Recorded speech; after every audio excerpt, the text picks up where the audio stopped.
students, welcome everyone to this new lecture. In this today's lecture we are going to discuss about the term relation between surface energy and surface tension. Write down the name of the article, relationship between surface energy and surface tension. Surface tension article we have seen in detail. What is meant by surface tension? The term surface tension T is defined by T is equal to tangential force F divided by length. Tangential force per unit length is called as surface tension. Now in this today's lecture we are going to discuss about the energy. Surface energy means the work done. Energy and work done are equivalent. The surface energy which is equivalent to the work done, and work done can be calculated by using force into displacement. Okay, force into displacement. मग force कसा काढायचा? तर ह्या पहिल्या इक्वेशनवरून force काढू शकतो आपण. Force is equal to T into L. F is equal to T into L याच्यावरून फोर्स काढू शकतो. आणि डिस्प्लेसमेंट म्हणजे डी एक्स. ओके, सो याच्यावरून डिस्प्लेसमेंट काढू शकतो. फोर्स आणि डिस्प्लेसमेंटचा जर प्रॉडक्ट घेतला तर आपल्याला वर्क डन मिळतं, आणि ते वर्क डन म्हणजेच एनर्जी आहे. तर वर्क डन आणि सरफेस टेन्शन यांच्यामध्ये काय रिलेशनशिप आहे? वर्क डन म्हणजेच एनर्जी आहे. Surface energy and surface tension, surface energy and surface tension, the relationship between them we are going to calculate.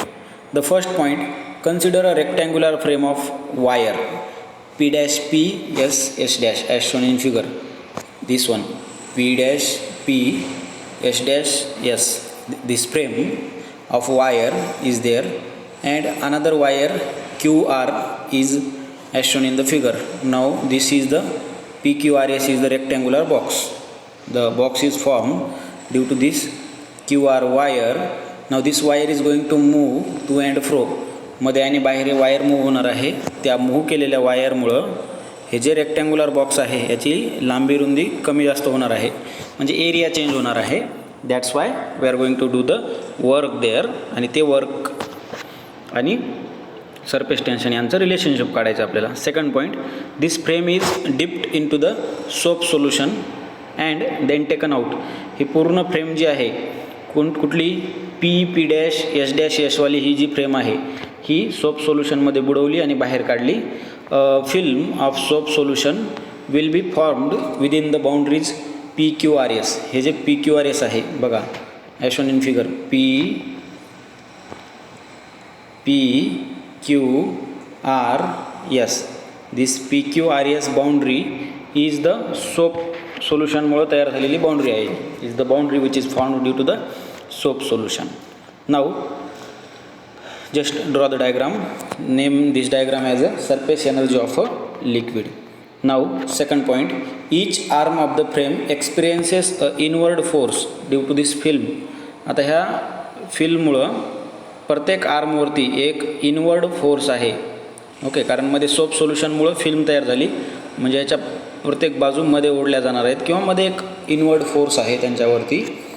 Under the action of this force the movable arm QR is the movable arm moves toward side PS as to decrease the area of the film. फिल्मचा area काय होईल? मग decrease होईल. कशामुळं? तर अशा पद्धतीची film आहे आपली PQRS. This is the movable end.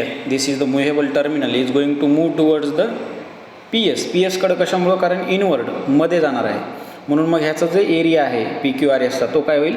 कमी होईल. So as to decrease the area of the film. फिल्मचा एरिया डिक्रीज होईल. If the length QR is L, this length QR किती आहे ती length L, then this inward force acting on it is given by F is equal to T cross 2L. Equation number 2, T cross 2L. Surface tension T काय असते? T is equal to F by L. Lच्या ऐवजी आपण काय घेतलं तिथं? 2L. 2L कशामुळं? दोन सरफेसमुळं. ही PQ वाली एक आणि इकडं RS वाली एक, कारण या दोन्ही इनवर्ड फोर्स ॲक्ट होणार आहेत, त्याच्यामुळे तिथं 2 times L येईल. Right. Since the film has 2 surfaces. फिल्मला किती सरफेस आहे? 2 surface. The upper surface and the what we can say lower surface. The total length over which the surface tension acts on QR is 2L. Upper surface आणि lower surface या दोन्हींमुळं काय होणार आहे, surface tension किती act होणार आहे, T एवढं surface tension act होणार आहे त्या पार्टिकलवर. नेक्स्ट पॉईंट बघा. Now if we have applied, just read the last sentence. Imagine a external force F. That force we have applied. Imagine an external force F opposite to the F applied isothermally. Isothermally means without changing the temperature or gradually and at a constant temperature to the arm QR. एका QR या आर्मवरती आपण force लावला. समजा QR म्हणजे ही side आहे. अशा पद्धतीची diagram आहे आपली. P Q R आणि S. ह्या QR वरती एक आउटवर्ड फोर्स ॲक्ट केला आहे. ॲक्च्युअली ही फिल्ममध्ये ओढली जाणार आहे F एवढ्या फोर्सनं. आपण त्याला अपोजिट फोर्स देतो F, opposite to F force apply केला आहे आणि याला थोडं थोडं पुढं ओढण्याचा प्रयत्न केला आहे. तर कुठपर्यंत ओढतो आहे आपण, Q डॅश R डॅशपर्यंत त्याला ओढतो आहे. Okay, so it is pulled that arm QR, so it pulled the arm away and tries to increase the surface area of the film. Surface area जो आहे फिल्मचा तो वाढवण्याचा प्रयत्न करते. द आर्म, दुसरं काय पॉईंट आहे बघा, the arm QR moves to Q dash R dash. QR arm कुठं मूव्ह होईल आता, Q dash R dash. QR ती मूव्ह होणार आहे Q डॅश R डॅशला, हे बाहेर थोडं ओढत आणल्यामुळं. Through the distance DX. तर डिस्टन्स किती आहे, DX. म्हणून मग वर्क डन झालं. पहिला सरफेसचा जो फिल्मचा एरिया होता हा A होता, आता काय झाला, चेंज झाला, A डॅश झाला किंवा वाढला. म्हणून मग वर्क डन काय असेल, the work done against F, the force due to surface tension is given by dW is equal to F dash into DX. Work done dW is equal to force into displacement, this force and displacement DX. Now work done dW is equal to what, T into 2L DX. कशामुळे आलं 2L DX, हे expression कशामुळे आलं बघा. आपल्याला माहिती आहे surface tension T is equal to काय असतो, F बाय 2L, बरोबर आहे. So F is equal to काय मिळेल मग, T into 2L. T into 2L आपण कुठं ठेवलं, ह्या एक्सप्रेशनमध्ये. F डॅश म्हणजे T इंटू 2L आणि DX तर ॲज इट इज आहेच. म्हणून हे एक्सप्रेशन मिळेल आपल्याला dW is equal to T 2L into DX. आता 2L DX काय आहे बघा, हे आहे DA. DA means change in area, एरियामध्ये झालेला बदल. ओके, कशामुळं, लांबी गुणिले लांबी. DX म्हणजे काय आहे, चेंज इन लेंथच आहे. आणि इथलं हे 2 टाइम्स L म्हणजे लेंथच आहे. Length multiplied by length means what, metre multiplied by metre, that is metre square. Metre square is the unit of area. So the area DA, 2L DX is nothing but area DA. increase in area of the two surfaces of the film, therefore dW is equal to TDA. dW is equal to काय असणार आहे, TDA असणार आहे.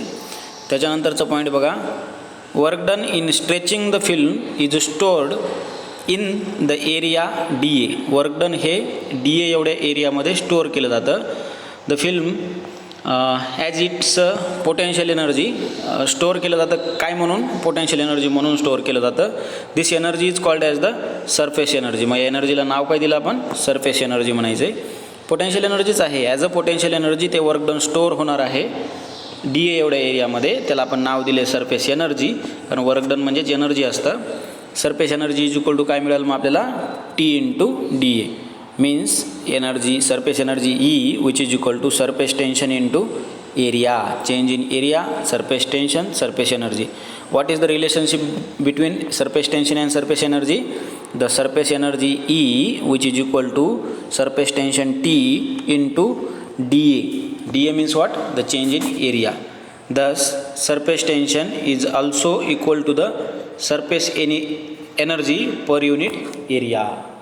Surface टेन्शनच्या 2 व्याख्या झाल्या. मग आता आपल्याकडं surface tension is equal to काय काय असतं बघा. सरफेस टेन्शनची पहिली व्याख्या, पहिली definition, T which is equal to tangential force F divided by length. आणि आता जो आपण एक्सप्रेशन काढलं आहे, surface energy E which is equal to T into DA. ह्याच्यावरून जर सरफेस टेन्शन काढायचं झालं तर T is equal to surface energy E divided by DA means surface energy divided by area आणि tangential force divided by length हे दोन surface टेन्शनचे फॉर्म्युले आहेत. लक्षात ठेवा, सरफेस टेन्शनचे दोन फॉर्म्युले आहेत किंवा दोन डेफिनेशन म्हणायला हरकत नाही. Surface tension is also equal to the surface energy per unit area. Surface energy E per unit area किंवा tangential force per unit length. ह्याच फोर्सला जर आपण डिस्प्लेसमेंटनं मल्टिप्लाय केलं, ह्या लेंथला परत एका लेंथनं मल्टिप्लाय केलं, लेंथ मल्टिप्लाइड बाय लेंथ तुम्हाला येईल एरिया आणि फोर्स मल्टिप्लाइड बाय डिस्प्लेसमेंट येईल एनर्जी. त्यालाच म्हणतो work done.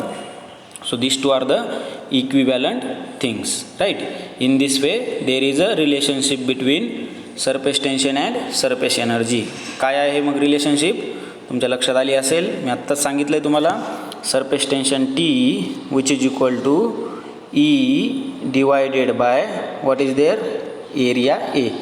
Surface energy divided by area आणि सरफेस टेन्शनचा दुसरा फॉर्म्युला आपण बघितलेला आहे tangential force divided bye length. This is known as the tangential force. This is the length. In this way we have completed this article. If you have any queries, any doubts, you may ask me. With this we will stop here and we will continue the remaining things in one of the next lecture. Bye for now and have a nice day. Thank you everyone.